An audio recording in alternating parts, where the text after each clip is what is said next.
балалар, бүгінгі сабақты бастамас бұрын біз өзімізге сенімділік артып алайық, иә.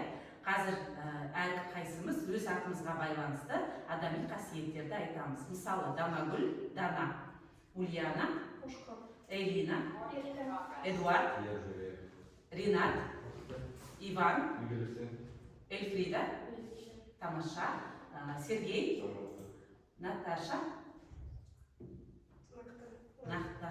өте жақсы, тамаша, рахмет. Бүгінгі сабақта сіздерге сәттілік тілеймін. Отыра қойыңыздар. Балалар, бүгінгі сабағымыздың тақырыбы Мұхтар Әуезов, Абай жолы роман эпопеясы, бірінші кітап Қайтқандар. Сабағымыздың мақсаты көркем шығарманы тыңдау, басқа өнер туындыларымен салыстыру, тақырып ортақтығына сипаттама жасау. Ғылыми және кәсіби мәтіндерге сүйеніп, монолог пен диалогты үйлестіре қолдану, сөз әдебі мен сөйлеу этикеті формаларын орынды қолданып, тыңдаушылармен қарым-қатынас орнату. Әрине біз бірінші сабағымызды үй тапсырмасын қайталаудан бастаймыз.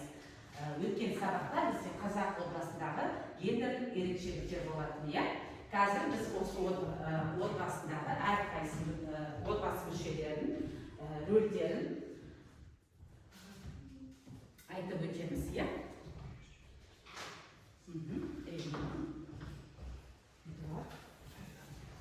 Және Ульяна. Жақсы. Кәнеки. Ал, басты айтайық, иә. Атаның отбасындағы атқаратын рөлі қандай? Кім айтады?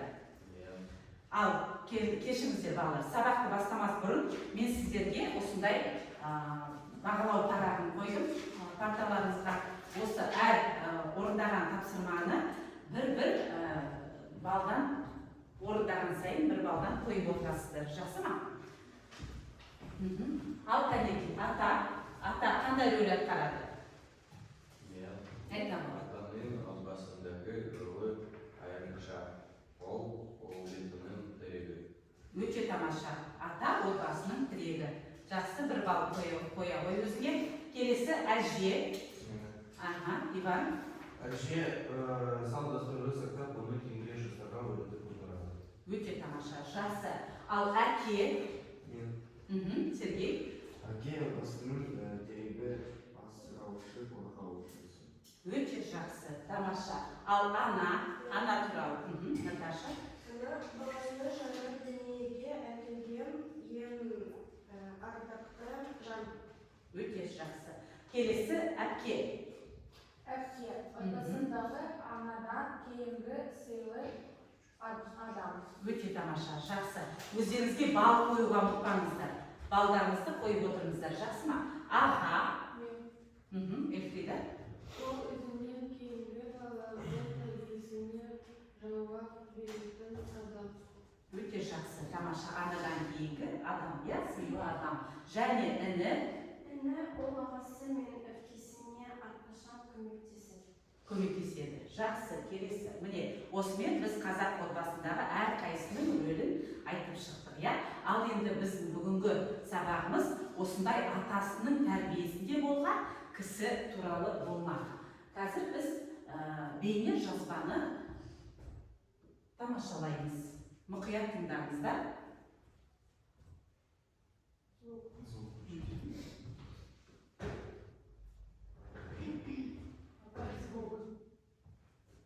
еңбек сіңірген ғылым қайраткері. Ол Семей өңірінде қазіргі Абай облысының Абай ауданындағы Бөрілі деген жерде 1897 жылы 28 қыркүйекте дүниеге келген. Мұхтардың атасы әуез ескіше сауаты бар, араб, парсы, орта азиялық түркі әдебиетімен таныс болған. Мұхтар бала кезінде атасының үйретуімен арабша хат таниды. Мұхтардың әкесі Омархан да әуезге Абай ауылымен іргелес отыратын құдалы дос жар адамдар болған. Мұхтар Семей қаласында медресе де, онан соң 5 класстық орыс мектебінде, кейін мұғалімдер семинариясында білім алған. 1920 жылы 28 жылдар аралығында Ленинград университетінде оқып, тіл мен әдебиет факультетін бітірген. Одан кейін Ташкентте Орта Азия мемлекеттік университетінің аспирантурасында шығыс фольклоры бойынша маманданды. Әуезовтың алғаш жазған шығармасы «Дауыл» деп аталады. Семей қаласында семинарияда оқып жүрген кезде Шәкәрім Құдайбердіұлының жолсыз жаза дастанының негізінде еңлік кебек пьесасын жазып, оны 1917 жылы Ойқұдық деген жерде сахнаға шығарды. Қазақ театрының сахнасында әлі де қойылып келеді. Әуезов қаламынан 30-дан аса драмалық шығарма туды. Жеке пьесалардың нұсқаларын қосса 50-ден асып жығылады. Мұхтар Әуезов драматургиядағы жанрлық фольклордың бәрін қамтыған. Трагедия, комедия, драма да бар. Қаламгердің көптеген көркем әңгімесі, тұңғыш пьесалары Семейде жазылып, Семейде сахналанды. Әуезовтың тарихи тақырыпқа баруының тамыры тереңде жатыр. Көркем туындысы еңлік кебек, одан кейін хан кене, қилы заман мен Айман Шолпан, Қара пышақ қобыланды драмалары да осыны аңғартады. Ресейдегі саяси революция Әуезов өміріне үлкен өзгерістер әкелді. Ол Семейде алаш жастары одағын құрып, түрлі үйірмелердің ашылуына ұйытқы болды. Жүсіпбек Аймауытовпен бірігіп жазған қазақтың өзгеше мінездері аталатын алғашқы мақаласы Алаш газетіне басылды. Әуезов жазушы Жүсіпбек Аймауытовпен бірлесіп Семейде Абай атты ғылыми көпшілік журналын шығаруға қатысқан. Шолпан және Сана журналдарында жұмыс істеген. Осы басылымдарда қыр суреттері, оқыған азамат, кім кінәлі және тағы басқа әңгімелерін жариялады. Саяси қызметтен бас тартып, бірыңғай зерттеуге ойысқан кезде ол әдебиетшіге де сол саясаттың шырмауынан шығу қиын екенін ұға білді. Ондаған жылдар бойы оған ұлтшылдық, байшылдық идеяларын жақтаушы деген кінә тағылып келді. Қудалау көріп, 1930-1932 жылдары қамауда болды. Тұтқыннан құтылу мақсатымен ашық хат жазды. 30 жылдардың опатты ойраны 60-тан асып пайғамбар жасына жеткен Ахмет Байтұрсыновты аямақ түгілі, сол кездегі жасы 20-дағы жас Мұхтарды да алапат жалынмен шарпып өткен. Енді оны да аямауға айналған сәтте халық арасында ахаң айтты деген аңыз сөз бар. Біздің бәріміз күні ертең артып кете барсақ, сол бәріміздің артымызда сен қал, Мұхтар. Бәріміз арқалайтын жүкті біз кетсек көтер алатын сен ғана депті. Ахаңның айтқаны әулиенің сөзіндей айнымай келді. Мұхтар ауылдардың алтын тұяғындай аман қалды. Ақыры дүниеге әлемден бері Абай жолы келді. Барлық арыстардың аманатын ұлы Мұхтар осылайша ақтап кетті. Репрессиядан аман қалғанмен театр репертуарынан пьесалары алынып тасталды, өзі жұмыстан қуылды. Сол қиын-қыстау кезеңде ақын Абайды жазуды қолға алған.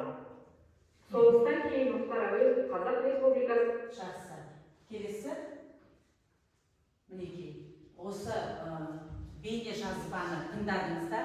Енді осы бірінші тапсырманы орындайды, суретті пайдаланып, бейне жазбаны пайдаланып, енді сіздерге осы бейне жазба бойынша тыңдалған диалог құрастырамыз. Кәнекей, Мұхтар Әуезов кім, қай жылы, қай жерде дүниеге келді, роман эпопеясын қай жылы жазды деген секілді сұрақтар диалогта міндетті түрде болу керек. Және сөйлеу этикеттерін де ұмытпаймыз.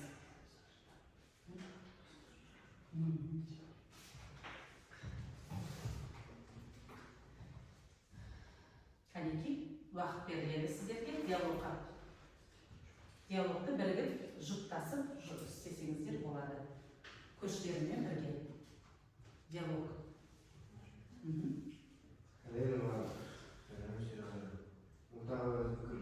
Мұхтар Әуезов жазушысы, драматург, ғылым және қоғам қайраткері.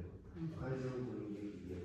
Мұхтар Әуезов 1897 жылы 28 қыркүйекте дүниеге келген. Кімнің тәрбиесінде болған? Мұхтар Әуезов атасы Әуез бен атасы Көпбай тәрбиеледі. Жақсы. Және ортаға шығып оқуға болушы еді. Уақыт керек па? Жақсы. Кәне, ортаға шығасыздар ма? Келіңіздер. Елена және Ульяна. Тыңдаймыз. Сәлем, Елена. Сен Мұхтар Әуезов туралы білесің. Иә, Ол қазақтың ұлы жазушысы Абай жолы романын жазған. Бұл шығарма Абай Құнанбаевтың өмірі туралы. Ол кашан және қандай туған?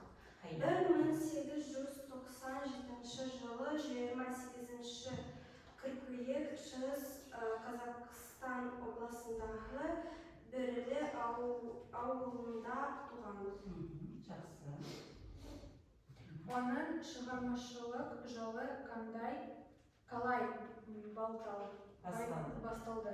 1917 жылы Еңлік кебек пьесасын жазды.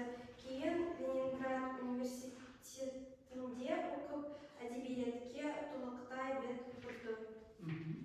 Оның шығармашылығының маңызы қандай? Оның еңбектері әлемге танымал Абай жолы қазақ әдебиетінің жауһары. Рахмет. Енді оның кітаптарын оқып көркем келеді. Дұрыс шешім, олар өте құнды шығармалар. Сау болыңыздар. Кетекетсіздер. Тағы кімде бар? Дайын ба тағы? Диалог бар ма? Диалог Мұхтар Әуезов туралы. Ирина, Наталья бар ма? Келіңіздер. Ортаға келіңіздер.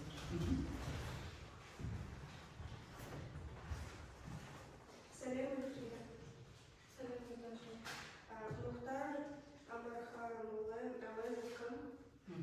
Қазақ әдебиетінің қасиетті қоғам қайраткері, филолог, ғалымның докторы. Қай жылы, қай жерден дүниеге келген? Дүниеге келген. 1897 жылы 27 қыркүйекте Семей өзінің Шыңғыс болысында туған. Кімнің тәрбиесінде болған? Атасы әуелет және ағасының тәрбиесінде болған. Сау болыңыздар.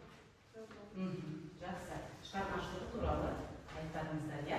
Ал ұлтаңыздар әр тапсырма сайын өздеріңізге балдарыңызды қойып отырыңыздар. Вот тут жасалды балыңыздары. Жақсы. Тамаша. Бұл бізде Мұхтар Әуезов, біз 11-ші сынып оқушысы болғандықтан өте таныс тақырып, сондықтан бізге қиындық тудырмады, иә? Келесі бізде тапсырмамыз. Қазір балалар, бізде оқулықта аудио мәтін берілген, аудио мәтінді тыңдап алайық, содан кейін аудио мәтін бойынша сұрақтарға жауап береміз. Кәне, мұқият тыңдап алыңыздар.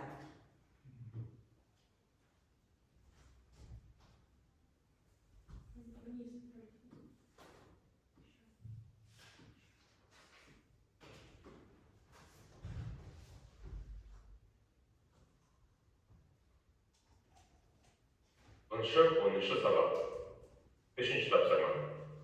Аттылар үйдің сыртына келе бергенде, алдарында сол үлкен үй мен күншығыс жағына тігілген қонақ үйдің екі арасында оларды күткен бір топ адам тұр екен. Жаңағы шешелерден басқа жеңгелер, бірен-саран тыста жүрген шал-кемпір. Онан соң осы ауылдың барлық үйлерінен шығып, жүгірісіп келіп жатқан балалар бар. Бұл топқа қарай ауылдың үлкендері де жан-жақтан дабырлап сөйлеп, ағалып келіп жатыр. Осы жиынға қараған бетімен екі жолдасынан озып кеп бұрын түскен Абайдың атын біреу алып кете берді. Бала көп ішінен ең алдымен өзінің шешесін көріп, соған қарай жүре беріп еді. Шешесі анадай жерде тұрып, «Әй, шырағым балам, әуелі ар жағында әкең тұр, сәлем бер» деді. Абай жалт қарап барып жаңа көрді. Анадай жерде қонақ үйдің сыртында қасында екі үлкен кісі бар, әкесі Құнанбай тұр екен. Ыңғайсыздықпен қысылып қалған бала шешесінің сондайлық салқын сабырының мәнін ұқты да әкесіне қарай тез бұрылды. Байтас пен Жұмабай тақай бергенде Абай да қасына кеп қалып еді. Үшеуі бірдей жамырай сәлем берді. Құнанбай тез бұрылып сәлемдерін алды да қысқа ғана амандық сұрады. Тұрған орнынан қозғалған жоқ. Баласын қасына да шақырмады. Азғантай уақыт Абайға қарап алып, «Балам, бойың өсіп ие жетіп қалыпсың-ау. Молда болдың ба? Бойыңдай боп білімің де өсті ме?» деді. жұттан қыста күн райын баққан кәрі бақташтай бағып, анып өскен. Әкесі де бұл баласының сондай сезгіштігін өзге балаларынан артық санаушы еді. Ұялғанды, жауап айтпағанды кешірмейтін әке мінезі Абайға мәлім. Ол сабырлық момын пішінмен «Шүкірлік әке» деп біраз тұрды да, ат барған соң дәріс тамам болмаса да Хазіреттің рұқсатын фатиқасын алып қайттым деді. Тіпті ересек адамша сөйлеп қатты. Тағы бір тыңдаймыз ба, әлде жеткілікті ме? Тыңдаймыз ба? 10-шы сабақ. 3-ші тапсырма. Аттылар үйдің сыртына келе бергенде, алдарында сол үлкен үй мен күншығыс жағына тігілген қонақ үйдің екі арасында оларды күткен бір топ адам тұр екен. Жаңағы шешелерден басқа, жеңгелер, бірен-саран тыста жүрген шал-кемпір. Онан соң осы ауылдың барлық үйлерінен шығып, жүгірісіп келіп жатқан балалар бар. Бұл топқа қарай ауылдың үлкендері де жан-жақтан дабырлап сөйлеп, ағылып келіп жатыр. Осы жиынға қараған бетімен екі жолдасынан озып кеп бұрын түскен Абайдың атын біреу алып кете берді. Бала көп ішінен ең алдымен өзінің шешесін көріп, соған қарай жүре беріп еді. Шешесі анадай жерде тұрып, «Әй, шырағым балам, әуелі ар жағында әкең тұр, сәлем бер» деді. Абай жалт қарап барып жаңа көрді. Анадай жерде қонақ үйдің сыртында қасында екі үлкен кісі бар, әкесі Құнанбай тұр екен. Ыңғайсыздықпен қысылып қалған бала шешесінің сондайлық салқын сабырының мәнін ұқты да әкесіне қарай тез бұрылды. Байтас пен Жұмабай тақай бергенде Абай да қасына кеп қалып еді. Үшеуі бірдей жамырай сәлем берді. Құнанбай тез бұрылып сәлемдерін алды да қысқа ғана амандық сұрады. Тұрған орнынан қозғалған жоқ. Баласын қасына да шақырмады. Азғантай уақыт Абайға қарап алып, «Балам, бойың өсіп ие жетіп қалыпсың-ау. Молда болдың ба? Бойыңдай боп білімің де өсті ме?» деді. Бала ез білгеннен бері қарай әкесінің қабағын жұтаң қыста күн райын баққан кәрі бақташтай бағып, анып өскен. Әкесі де бұл баласының сондай сезгіштігін өзге балаларынан артық санаушы еді. Ұялғанды, жауап айтпағанды кешірмейтін әке мінезі Абайға мәлім. Ол сабырлық момын пішінмен «Шүкірлік әке» деп біраз тұрды да, ат барған соң дәріс тамам болмаса да Хазіреттің рұқсатын фатиқасын алып қайттым деді. Тіпті ересек адамша сөйлеп қатты. Енді балалар, осы аудио мәтін бойынша бізде оқулықта сұрақтар берілген. Бірінші сұрақ: қаладан келген Абайды күтіп алуға кімдер келді? Кім айтады? Ваня? Қаладан келген Абайды күтіп алуға үлкендер келді. Үлкендер келді. Жақсы. Ваня, рахмет. Бағалауды ұмытпай, баға қойып отыр өзіне. Келесі екінші сұрақ: Абай ең бірінші кіммен амандаспақшы болды? Сергей? Абай ең бірінші анасымен амандаспақшы болды. Жақсы. Анасымен амандаспақшы болды, иә? Ал келесі сұрақ: оған анасы қандай ескерту жасады? Қандай ескерту жасады? Наталья? Оған анасы әкемен амандасуын ескерту жасады. Тамаша. Ең бірінші әкеңмен амандас деді, иә? Жақсы. Келесі: Абай әкесі Құнанбаймен қалай амандасты? Қалай амандасты? Әкесімен қалай амандасты? Абай әкесімен Құнанбаймен салқын амандасты. Өте жақсы. Ал бағаларыңызды қойып отырыңыздар, иә? Келесі сұрақ бізде: Құнанбай Абайдың қандай қасиетін бағалайды? Білдіреді. Құнанбай Абайдың сезімталдық қасиетін бағалайды, иә? Жақсы, өте тамаша. Басқа балалардың арасында Абайдың тек сезімталдығын бағалайды, иә? Және соңғы сұрақ: Абай әкесіне қалай жауап берді? Элина? Абай әкесіне ересек кісі сияқты жауап берді. Ересек кісі сияқты. Сол кезде Абай неше жаста болатын еді? Кәне, кімнің есінде бар? Абай сол уақытта неше жаста болды? Сколько лет болды? Жақсы. Келесі қазір бізде оқулықта мәтін берілген. Осы мәтінді оқып шығамыз. Уақыт беріледі сіздерге. Мәтінді оқып шығыңыздар. 25-ші бетте мәтін бар. Және осы мәтін бойынша келесі тапсырмаларымызды орындаймыз. Оқулықтағы мәтінді мұқият оқып шығыңыздар.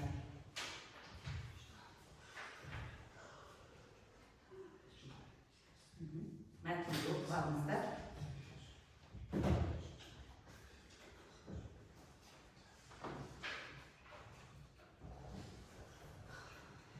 Мәтінді сіздерге үйге оқуға берілген болатын. Сондықтан тағы бір мұқият оқып алыңыздар.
Кәнеки балалар, ендеше келесі осы мәтін бойынша тапсырмамызды орындаймыз.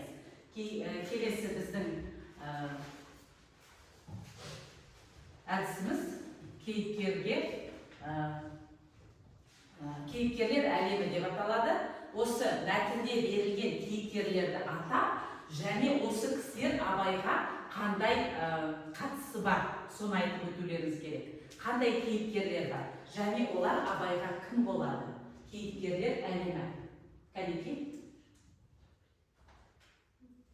Қандай кейіпкерлер бар екен мәтінде? Мәтінде кейіпкерлер. Қалиқа, Оман, Тиет, Жақсы, ал Қалиқа кім екен? Жұманың әйелі. Абайды жақсы көретін жеңгесі. Абайды жақсы көретін жеңгесі. Жақсы. Элина, өзіңе бір бал қояғы, бір бал. Бал есібеді балдайыз. Келесі бізде Ұлжан, ол кім екен? Абайдың анасы. Абайдың анасы, тамаша. Тағы Зере, ол кім екен? Абайдың әжесі. Кім бірінші болып жауап қатты? Бір бал қоя ғой өзіңе. Келесі бізде Оспан. Абайдың кіші інісі. Өте тамаша. Бұл бізде Оспан Абайдың кіші інісі. Осылай бізде мәтінде берілген кейіпкерлер. Ал келесі тапсырма ендеше балалар тағы бір кестені толтырамыз. Оңай және қиын сұрақтар кестесі деп аталады. Осы мәтін бойынша қазір бір оңай, бір қиын сұрақ жазу керек сіздерге. Оңай сұраққа көршіңіз жауап береді, ал қиын сұраққа өзіңіз жауап бересіз. Жақсы ма? Кәнеки. Уақыт беріледі. Сұрақ мәтін бойынша сұрақ құрастырыңыздар.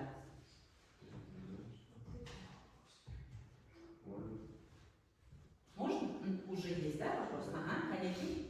Абай неге әжесі қатты Неге қатты құшақтады Абайды? Неге қатты құшақтады екен? Абай әжесі қатты сағынды, иә?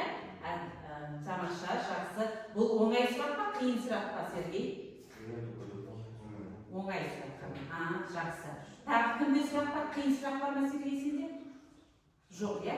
Ал келесі тағы кімде сұрақ бар? Осы мәтін бойынша, оқыған мәтін бойынша. Ваня?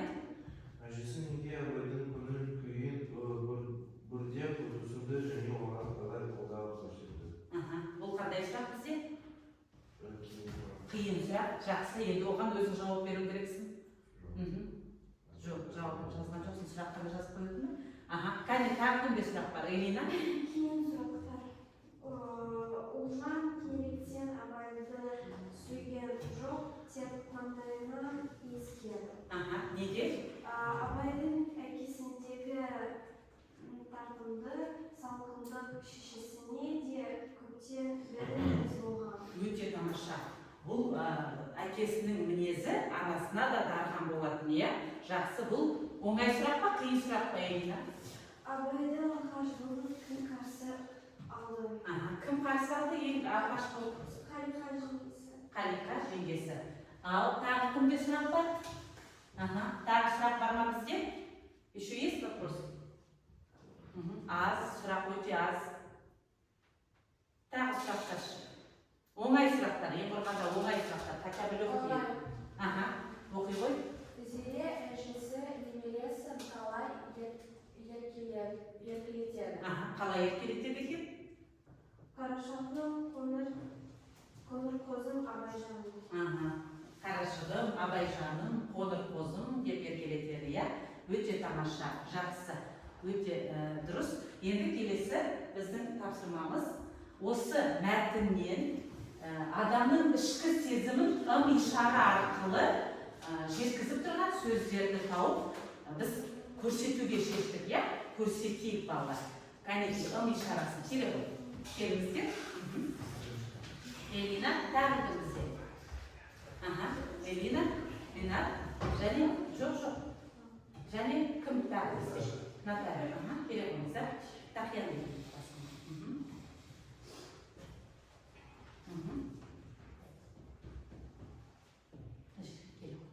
Келіңіздер. Кәнекей.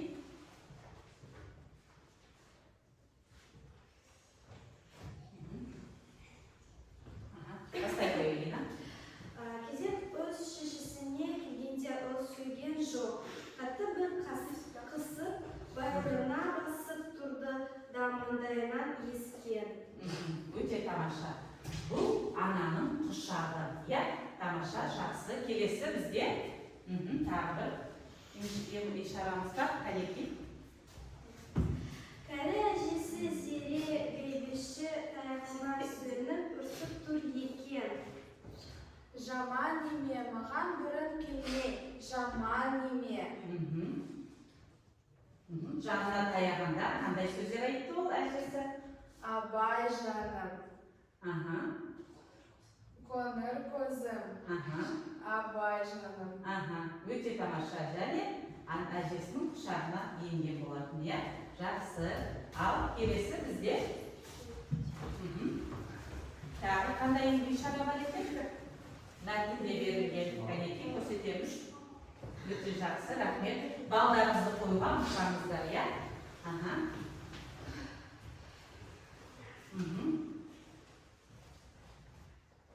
Енді сағындым ба, көңіл сағындым. Осыған қайда? Ол қайда жүр? Өте тамаша, жақсы. Бұл мәтіндегі берілген ым-ишаралар болатын, иә? Өте тамаша, жақсы, рахмет сіздерге. Өте жақсы. Бұл бізде мәтінде берілген ым-ишара, иә? Ана құшағы, ең ыстық ана құшағын көрсетіңіздер, иә? Және әженің, ең бірінші әжеге келмей тұрған кезде, анасы Абайды әжесіне бұрып жібереді, иә? Және қаладан келген балаға бізде осылай асты алдына қою біздің қашанда қазақ халқының әдет ғұрпы деп айтуға әбден болады. Ал келесі бізде балалар тапсырмамыз бұл. Міне, сіздерге мен қазір сілтеме жіберемін. Осы сілтеме бойынша сіздер сұрақтарға жауап бересіздер. Қазір мен сілтемені жіберіп алайын сіздерге, содан кейін сіздер сұрақтарға жауап бересіздер. Кәнекей. жібердім. Сұрақтарға жауап берсеңіздер болады.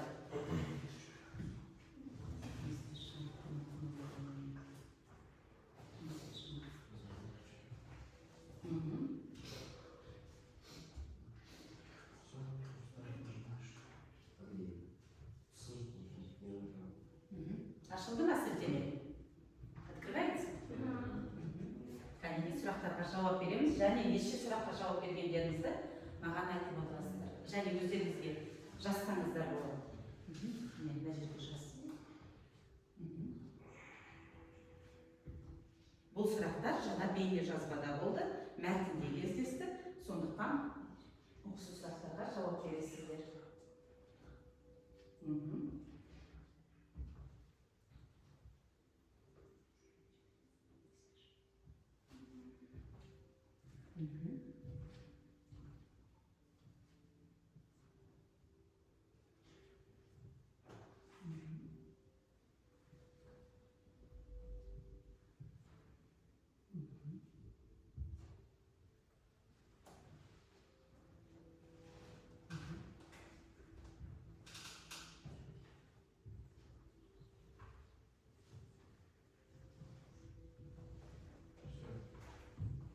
Неше бал?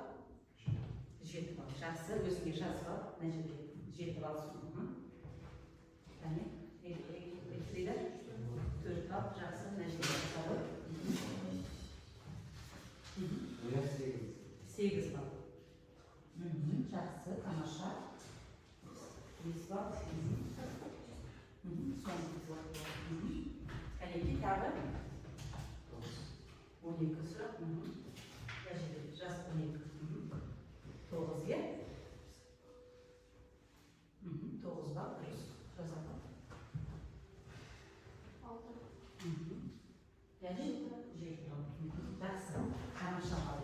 Қазір балалар үй жұмыс сабақты бізге кері байланыс жасаймыз. Егер сабақты түсінбесеңдер, не поняли?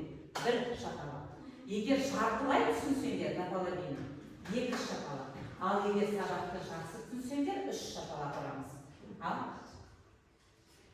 Түсіндік па сабақты бүгінгі? Өте жақсы, тамаша. Бізде бар ма түсінбеген оқушы? Мен бір сұраққа жауап алмадым. Абай қаладан келгенде неше жаста болды? Біз оны айтқан болатынбыз. Неше жаста болды? Сколько лет?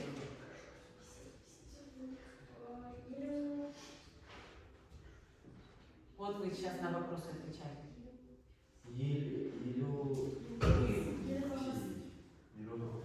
Прожил он всего, да? Нет, когда он с города вернулся. Қаладан келгенде неше жаста болды?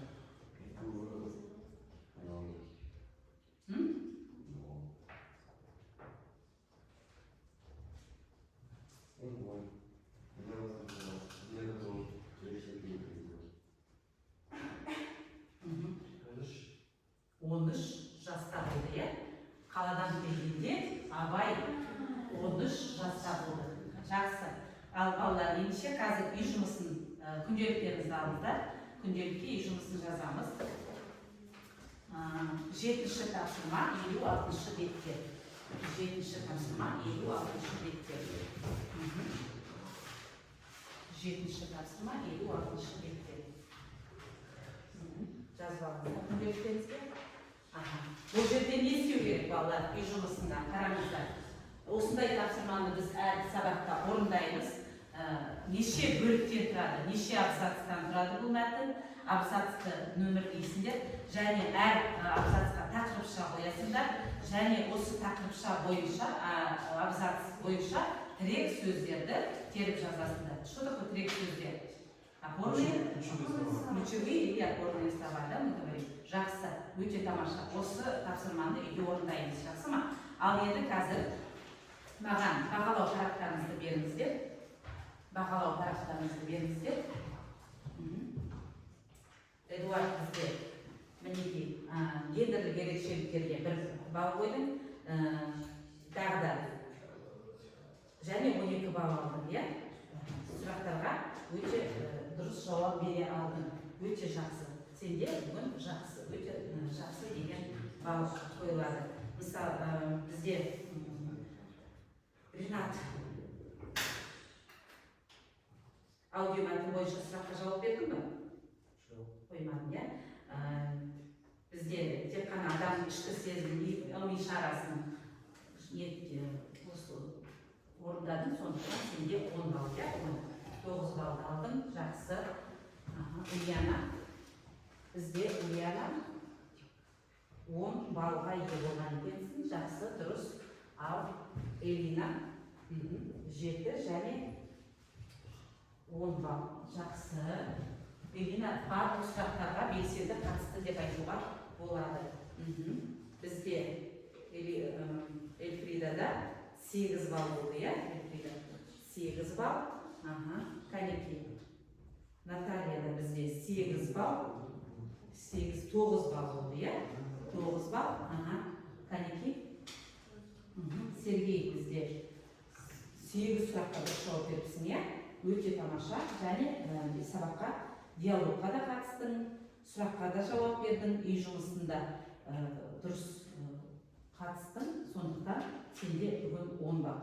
Және Иван бізде сұрақтардан 7 балл, үй жұмысын қайталағанда да қатыстың, және диалогқа да қатысып, аудио мәтін бойынша сұраққа жауап бердің.